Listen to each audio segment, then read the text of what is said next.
नाज़रीन, drama serial बेबीबाजी की कल आप लास्ट एपिसोड देखेंगे। कुदरत के सामने सब बेबस हैं, सबको थूक कर चाटना पड़ा। इसीलिए कहते हैं माँ बाप की बात को सर झुकाकर मान लेना चाहिए, वरना जमाने की ठोकरें सब समझा देती हैं। जिसने भी माँ को घर से निकाला उसे एक बार फिर माँ की आगोश में ही आना पड़ा। अजरा ने धक्के देकर बेबीबाजी को निकाला तो उसे भी उसी तरह घर से निकलना पड़ा। जिस किस्म के ताने वो देती थी वही ताने उसे उसकी भाभी ने दिए। गुलशन आरा भी कम न रही, उसने तो इतनी जल्दी रंग बदला कि इतनी जल्दी तो गिरगिट भी रंग नहीं बदलती। इसीलिए कहते हैं मौसम का एतबार नहीं करना चाहिए कि कब बदल जाए। रह गई फरहत। वासिफ तो वक्त पर ना पहुंचा। जब प्लाजा गिरने का टाइम आया तो वासिफ को फोन किया, मैं अम्मी के घर चली जाऊं। फरहत को वासिफ कहता है, देख लिया नतीजा, जिसको तुमने घर से निकाला था आज तुम्हें उसी के घर जाना पड़ रहा है। फरहत कहती है, वासिफ मुझसे गलती हो गई।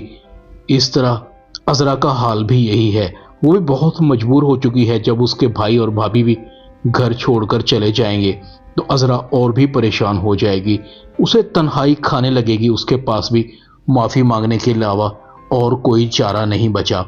इसलिए कहते हैं कि दवा के साथ दुआ का होना भी ज़रूरी है। फरहत को वापस आते हुए तमाम बातें याद आ रही थी कि उसने किस तरह से बेबीबाजी के बैग को तैयार किया था।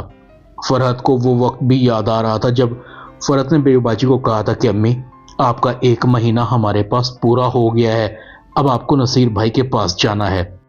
बेबीबाजी उस वक्त को भी याद करती है जब अजरा ने कहा था, अम्मी, वक्त बेवक्त खाने की आदत डाल लें और जान लें कि वक्त बदल चुका है।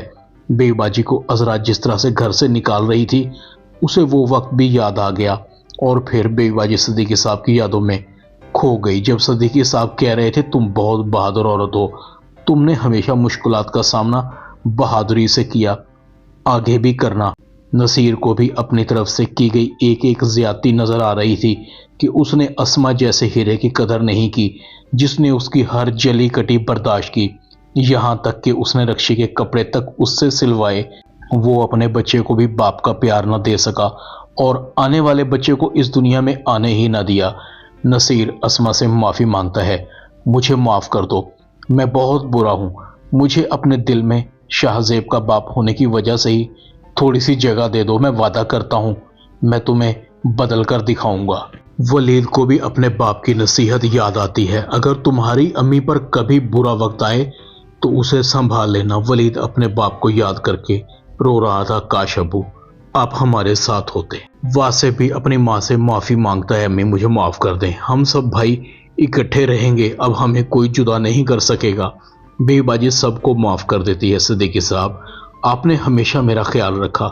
एक काम तो मैं ना कर सकी, अपने घर को तो ना बचा सकी, मगर घर में रहने वालों को एक घर की तरह बना दिया जहाँ आपकी याद हमेशा आती रहेगी। आज सब भाई इकट्ठे हैं, बस आप नहीं हैं। इतने में वलीद खबर देता है, अम्मी वो शहनाज आंटी आई हैं। बेबीबाजी कहती है, बुलाओ ना शहनाज को। शहनाज सबको एक साथ देखकर हैरान हो जाती है, उसको भी अपना फैसला बदलना पड़ता है। शहनाज कहती है, बेबीबाजी आपकी एक अमानत है मेरे पास। बेबीबाजी कहती है, वो कौन सी? आप शायद भूल गई हैं, समन को आपने हमेशा अपनी बेटी समझा। जमाल और नसीर ने उसको अपनी बहन बनाया हुआ था, क्या उसके बगैर आपका घर मुकम्मल होगा? जमाल और नसीर कहते हैं, बिल्कुल भी नहीं, बस उसी की कमी है।